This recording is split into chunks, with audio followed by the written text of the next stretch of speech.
Olá, tudo bem? Sejam bem-vindos ao Jornal Cidadão. Bom, nessa edição nós vamos trazer um caso de erro médico que aconteceu aqui mesmo no Distrito Federal. Bom, nesta edição nós vamos chamar o médico, a vítima e o especialista na área do direito que irá falar um pouco sobre a legislação. Bom, no início do nosso jornal nós vamos trazer a vítima e ela vai contar com mais detalhes o que ocorreu no processo entre o hospital, a casa dela, a volta para o hospital e entre as demais coisas. Vai ressaltar que ela preferiu não ser identificada. Bom, primeiro eu procurei o hospital sentindo fortes dores no abdômen. Chegando lá, eu fui atendido pelo médico plantonista, que só me solicitou um exame de endoscopia, prescreveu uma medicação e me mandou para casa. Depois disso, eu só voltei no hospital para fazer exames complementares e aparentemente estava tudo certo. Alguns dias depois, eu continuei sentindo fortes dores e dessa vez eu procurei o hospital de base, onde eu fui diagnosticado com crise de apendicite e imediatamente já fui submetido a uma cirurgia para retirada do mesmo. Depois de 7 dias internados, ainda tive que passar por outra cirurgia para tirar um abscesso residual e inflamação e ainda tive que retirar parte do meu intestino. Quando eu pensei que já estava tudo certo, alguns meses depois houve a necessidade de uma nova intervenção jurídica para realizar a ressecção das cicatrizes e retirada de granulomas de fio. Muito obrigado à vítima por ter essa paciência de falar com a nossa equipe. Bom, na segunda parte do nosso jornal, nós vamos falar com o médico, o clínico geral. Ele é o Rodrigo Santiago e nós vamos bater um papo onde eu vou fazer perguntas e tudo mais. Rodrigo, seja muito bem-vindo. Para iniciar nosso bate-papo, Rodrigo, vou logo te adiantando que hoje eu vou te fazer umas 3 perguntas, que é para os nossos amigos internautas ficarem sabendo detalhes sobre o caso e o que ocorreu, né? Bom, a primeira delas é o que é apendicite e quais são os sintomas.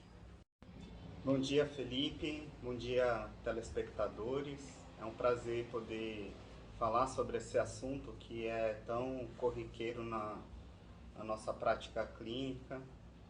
A apendicite, ela nada mais é do que um processo inflamatório que acontece na porção final do intestino grosso, em um órgão que é chamado de apêndice.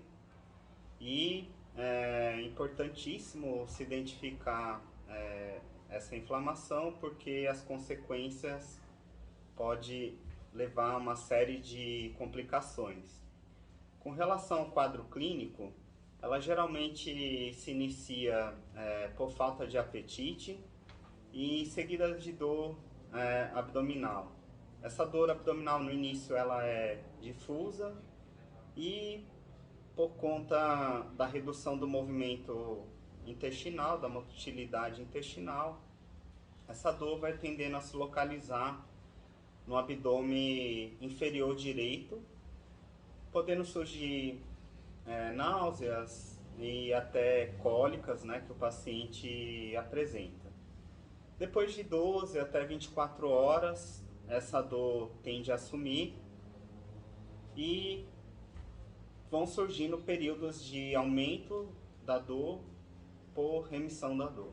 Perfeito, Rodrigão. Acho que deu para o pessoal de casa se situar um pouco, né? Bom, a segunda pergunta é: como é feito o diagnóstico da apendicite? Bom, com relação ao diagnóstico, ele é feito por tomografia computadorizada, também pela ultrassonografia e também pode ser feito pelo raio-x em alguns hospitais que não tenham condições, mas dificilmente é possível localizar a apendicite por um exame de endoscopia. Também pode ser feito por exames complementares, né, de exames de urina, sangue e fezes, onde é possível identificar aumento da contagem de células inflamatórias. Certo, certo. Muito obrigado. Agora vamos para a última pergunta, né? Como é o tratamento e qual deve ser a conduta médica? Fala lá pra gente. Bom, com relação ao tratamento, é indispensável que esse paciente fique em observação, ele não pode receber alta e que durante esse período de observação a gente possa oferecer para o paciente um suporte, né, dando uma reposição hidroeletrolítica, né, com soro e também fazendo a passagem de uma sonda gástrica para aliviar a distensão abdominal caso ela esteja presente, e também se estiver associada a vômitos. Certo, muito obrigado, Rodrigo, pela sua participação. Creio que você tirou a minha dúvida e de muitos internautas. Bom, na sequência do nosso jornal, nós vamos chamar o especialista em Direito Civil, José Felipe Rodrigues, que irá falar como a legislação olha para esse caso. José, seja muito bem-vindo. Olá, Felipe. Olá a todos que estão acompanhando o jornal. Primeiramente, eu gostaria de agradecer pelo convite. A respeito da legislação, vamos falar do processo um pouquinho, né? O processo movido pela vítima contra o hospital é de danos morais. Os danos morais está explícito no artigo 186 do Código Civil. O que é que fala no artigo? Aquele que por ação ou omissão voluntária, negligência ou imprudência, violar o direito e causar dano a outrem, ainda que exclusivamente imoral, comete um ato ilícito. Junto a isso, tem um artigo no Código do Conselho Federal de Medicina a respeito da conduta médica, que foi avaliada nesse processo, né? Já que estamos tratando um caso também de erro médico. O artigo 1º, no capítulo 3 do Código do Conselho Federal de Medicina, diz que é vetado ao médico causar dano ao paciente por ação ou omissão, caracterizável como imperícia, imprudência ou negligência, sendo responsabilidade médica sempre pessoal e não pode ser presumida, podendo responder civilmente junto ao Conselho Federal de Medicina. Bom, José, segundamente queria que tu explicasse como foi a decisão do TJDF para a gente, por favor. Bom, Felipe, a respeito do processo, primeiramente vamos falar alguns argumentos que foram ditos, né, no decorrer do caso.